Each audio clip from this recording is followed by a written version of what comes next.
गुरु भक्ति योग। जिनको आत्मा विषयक ज्ञान है,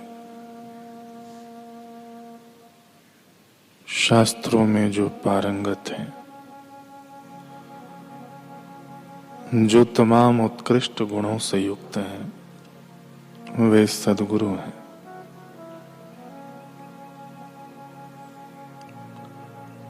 जिसको आत्म साक्षात्कारी गुरु मिलते हैं, वह सचमुच 3 गुना भाग्यशाली होता है।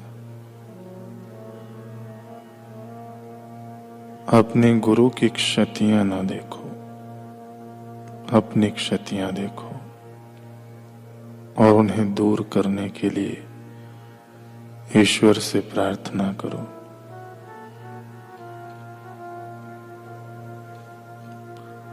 गुरु की कसौटी करना मुश्किल है।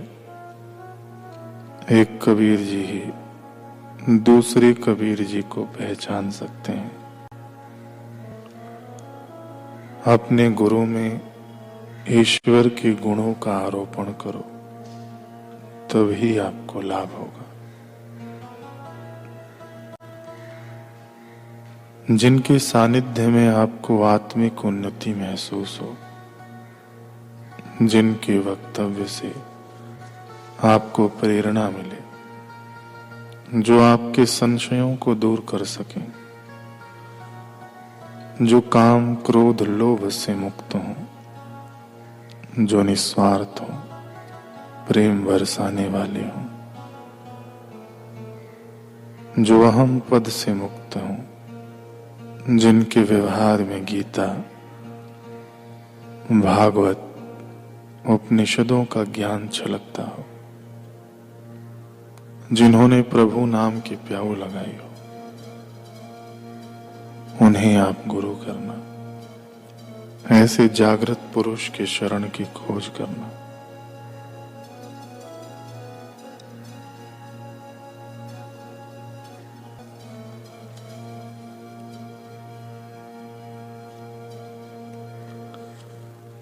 कल हमने सुना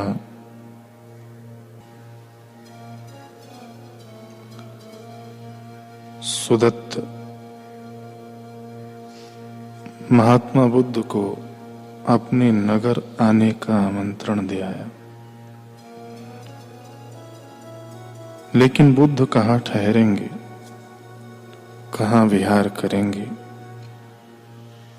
इसके लिए वह जगह खोजने लगा। सूर्य उगते ही वह निकल पड़ता पूरे श्रावस्ती नगर में जगह की खोज में। आखिरकार लगन की शाखा पर कोपलें फूटी। श्रावस्ती की सीमा पर एक मनोरम आम्रवन पर सुदत्त की नजर अटक गई।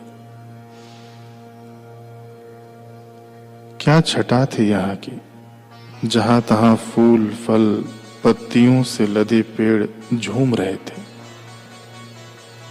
पूरा वन हरियाली में धुला था। हर मौसम के पौधे सुंदर क्यारियों में सजे थे। भंवरों के झुंड इठलाते हुए घूम रहे थे। यहाँ की हवा भी ताजी और सात्विक थी।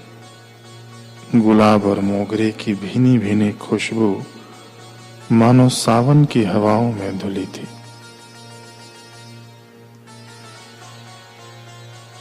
सुदत्त ठगा सा रह गया। धरा का जैसे वैकुंठ था यह, और भगवान तो वैकुंठ में ही रहा करते हैं, इसलिए गुरुदेव के लिए यही स्थान उचित रहेगा। सुदत्त के मन में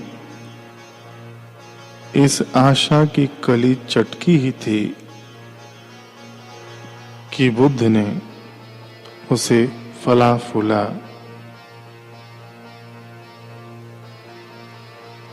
फूल बना दिया। सुदत्त को वन के चप्पे चप्पे पर भगवे चीवर लहराते दिखे।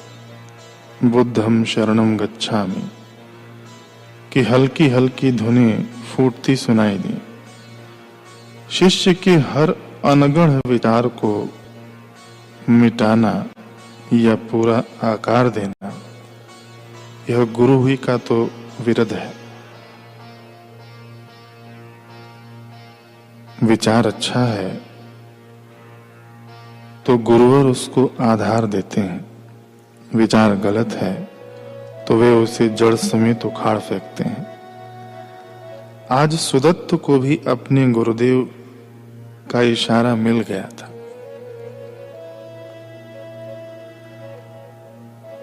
अब उसकी उड़ान देखने वाली थी। उसने झट सूत्रों से पता लगाने को कहा कि जमीन किसकी है। पता चला कि कौशल नरेश के पुत्र युवराज जेत इस वन के स्वामी हैं।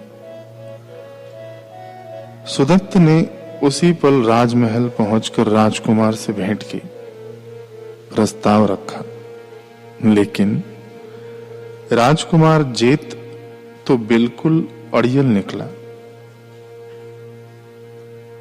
उसे यह वन बहुत प्यारा था। वह उसके एक कोने तक का भी सौदा करने को तैयार नहीं था। सुदत्त ने दाम बढ़ाकर बात की, पर सब निष्फल। जेत टस से मस नहीं हुआ। सुदत्त घुटनों के बल गिरकर लगभग गिड़गिड़ाने लगा। आखिरकार जेत ने यूं ही हाथ हिलाते हुए बात टालने के लिए कह दिया, अरे जाओ जाओ सुदत्त, इस वन की तुम क्या कीमत आंकोगे? इसकी सारी भूमि पर स्वर्ण मुद्राएं बिछा दी जाएं, तब कहीं जाकर इसका मूल्य सधता है किसी में जिगरा इसे खरीदने का? जेत के लिए तो यह सुदत्त से पीछा छुड़ाने की युक्ति थी, मगर सुदत्त के लिए यही मुक्ति की युक्ति बन गई। उसने झट मायूसी की जंजीरें उतार फेंकी, हाथ जोड़कर खनकती हुई खुशी में बोला, मैं खरीदूंगा। तुम्हारे पूरे वन पर स्वर्ण मुद्राओं की चादर बिछा दूंगा। अब बस तुम अपनी जुबान से पीछे न हटना कुमार, पीछे न हटना। मैं वही मूल्य दूंगा जो तुमने कहा है।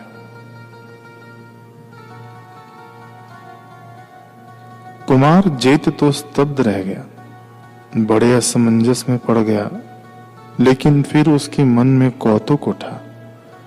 देखे तो सही कैसे उस कई एकड़ के वन में स्वर्ण मुद्राएं बिछाता है। जेत व्यंग भरी मुस्कान दे बैठा। सुदत्त ने इस चुनौती को स्वीकार किया और चला गया। दरअसल यह चुनौती धनी सुदत्त ने नहीं, उसके शिष्यत्व ने स्वीकार की थी। एक भोली सी आशा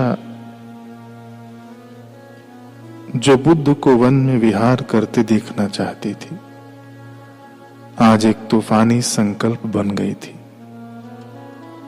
वही संकल्प कुमार जेत की शर्त को सर आंखों पर उठाकर ले आया था। अब बारी थी शर्त पूरी करने की। वैसे तो सुदत्त के खजानों में धन का सावन छाया रहता था। मां लक्ष्मी निरंतर बरसात करती थी। दूर दूर के कस्बों में सुदत्त को अनाथ पिंडक के नाम से जाना जाता था,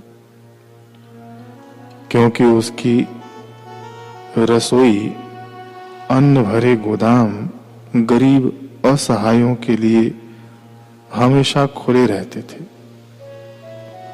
उसके लंगर के चूल्हे की आग कभी बुझती नहीं थी। वहां आठों प्रहर श्रावस्ती के दीन गरीबों को भरपेट भोजन मिला करता था। अनाथों के पिंड यानी देह की देखभाल करने वाला सुदत्त इसलिए अनाथ पिंडक कहलाता था। लेकिन कुमार जेठ की चुनौती उसकी हैसियत से थोड़ी ऊंची थी।